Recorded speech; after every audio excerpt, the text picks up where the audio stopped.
कक्षा 9वीं Hindi course B पाठ्यपुस्तक स्पर्श पाठ रैदास के पद पाठ के अतिरिक्त प्रश्नोत्तर प्रस्तुति समग्र हिंदी। निम्नलिखित प्रश्नों के उत्तर लिखिए। प्रश्न 1, कवि ने स्वयं को पानी मानकर प्रभु को क्या माना है? रैदास के पद के आधार पर लिखिए। उत्तर है, कवि ने स्वयं को पानी मानकर प्रभु को चंदन माना है। प्रश्न 2, कवि रैदास के स्वामी कौन है? वे क्या क्या कार्य करते हैं? उत्तर, कवि रैदास के स्वामी उनके आराध्य ईश्वर है और उनके ईश्वर गरीबों का उद्धार करते हैं। समाज के नीचे वर्ग के लोगों को भी समाज में उच्च स्थान प्रदान करते हैं।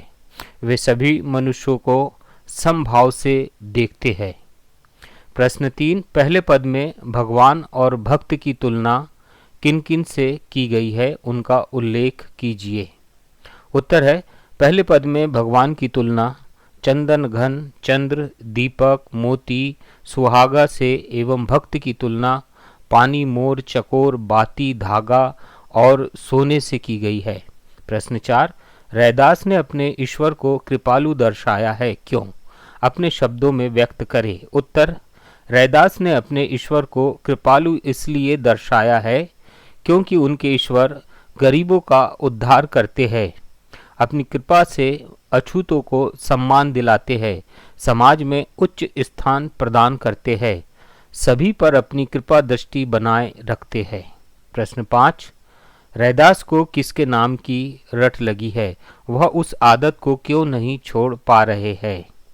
उत्तर है, रैदास को अपने आराध्य ईश्वर की भक्ति की आदत लग गई है और यह भक्ति उनके रोम रोम में समा गई है, इसलिए वे अपनी इस आदत को छोड़ नहीं पा रहे हैं। प्रश्न 6 है, कवि रैदास ने सोने व सुहागे की बात किस संदर्भ में की है और क्यों? उत्तर है, कवि रैदास कहते हैं कि हे प्रभु, आप सुहागे के समान हो जो सोने की अशुद्धियों को नष्ट करके सोने को एकदम शुद्ध कर देता है। उसी प्रकार आप अपने भक्तों के आचरण को शुद्ध कर देते हो। प्रश्न 7, जाकी ज्योति बरे दिन राती पंक्ति के माध्यम से कवि ने क्या व्यक्त करना चाहा है? उत्तर है, कवि कहते हैं कि हे प्रभु, आप दीपक हो तो मैं बाती हूँ और उस दीपक का प्रकाश दिन रात बढ़ता है, अर्थात मेरी भक्ति दिन रात बढ़ती जाती है, कभी कम नहीं होती। प्रश्न 8, कवि रैदास ने गरीब निवाजू किसे कहा है और क्यों? उत्तर है, कवि रैदास ने गरीब निवाजू अपने आराध्य ईश्वर को कहा है क्योंकि उनके ईश्वर गरीबों का उद्धार करते हैं, उनके कष्टों का निवारण करते हैं। प्रश्न 9, कवि रैदास ने अपने पद के माध्यम से तत्कालीन समाज का चित्रण किस प्रकार किया है? उत्तर है, कवि रैदास के समय समाज में छुआछूत का बोलबाला था, समाज उच्च और निम्न वर्गों में बटा हुआ था, अछूत समझे जाने वाले लोगों की स्थिति बड़ी दयनीय थी, किंतु कवि ने कबीर, त्रिलोचन, नामदेव आदि का उदाहरण देकर कहा कि ये सभी ईश्वर की कृपा से संत बन गए और समाज में उच्च स्थान प्राप्त किया। प्रश्न 10, रैदास के अनुसार भक्त और भगवान का संपर्क कैसा है? उदाहरण सहित व्यक्त करें। उत्तर, रैदास के अनुसार भक्त और भगवान का संपर्क दिए बाती, चंदन पानी, मोती माला, घन मोर और स्वामी दास के जैसा है। प्रश्न 11, रैदास के अनुसार प्रभु भक्तों के साथ कभी भेदभाव नहीं करते, फिर मनुष्य ऐसा क्यों करते हैं? तर्क सहित उत्तर दीजिए। उत्तर है, हम हमारी सामाजिक सोच के कारण मनुष्यों में भेदभाव करते हैं। हमारा समाज किसी को ऊंचा तो किसी को नीचा समझता है, गरीबों को हेय और अमीरों को श्रेष्ठ समझता है। प्रश्न 12, रैदास ने किन किन उदाहरणों द्वारा ईश्वर से भक्त की एकात्मकता को प्रमाणित किया है? अपने शब्दों में लिखो।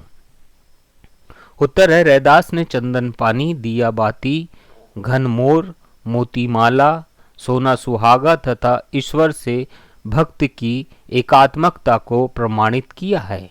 प्रश्न 13, ऐसी लाल सभय सरे, इस पद में रैदास जी ने उस समय की किस समस्या को दर्शाया है? क्या ये समस्या आज भी इस संसार में व्याप्त है? तर्क सहित उत्तर दीजिए। उत्तर है, रैदास ने उस समय की छुआछूत, ऊंच नीच, अमीर गरीब आदि सामाजिक समस्या को दर्शाया है। आज भी कहीं कहीं यह समस्या देखने को मिलती है। प्रश्न 14, कवि रैदास ने किन किन संतों का उल्लेख अपने काव्य में किया है और क्यों? उत्तर, कवि रैदास ने नामदेव, कबीर, त्रिलोचन, सदना नामक संतों का उल्लेख अपने काव्य में किया है, क्योंकि ये सभी संत नीची जाति के थे जो ईश्वर कृपा से आज उच्च स्थान पर विराजमान है। प्रश्न 15, निम्नलिखित पद्यांश को पढ़कर दिए गए प्रश्नों के सही उत्तर विकल्पों में से चुनिए। ऐसी लाल तुझ बिनु कौनु करे, गरीब निवाजू गुसैया मेरा माथे छतरू धरे, जाकी छोटी जगत कऊ लागे तापर तू ही ढरे, निचहु ऊंच करे मेरा गोबिंदु काहू ते न डरे, नाम देव कबीरु तिलोचनु सदना सैनु तरे, कही रविदासु सुनहु रे संतहु हरिजीव ते सभे सरे। पहला, काव्यांश में भगवान की किस विशेषता का उल्लेख किया गया है? का अपार उदारता, कृपालु स्वभाव का, समदर्शी स्वभाव का, उपर्युक्त सभी का। उत्तर है उपर्युक्त सभी का। दूसरा, काव्यांश में समाज की किस विसंगति को उजागर किया गया है? आर्थिक विषमता, छुआछूत, भुखमरी, दहेज प्रथा। उत्तर है छुआछूत। तीसरा, कबीर नामदेव सदना थे, लेखक, संत, साधु, उपदेशक। तो उत्तर है संत। प्रश्न 4, लाल शब्द प्रयुक्त हुआ है प्रभु के लिए, कवि के लिए, रंग के लिए, पुत्र के लिए। उत्तर है प्रभु के लिए। 5वां, कवि ने स्वयं को बताया है महान, सेवक, तुच्छ सेवक, परोपकारी। उत्तर है ग तुच्छ सेवक। धन्यवाद।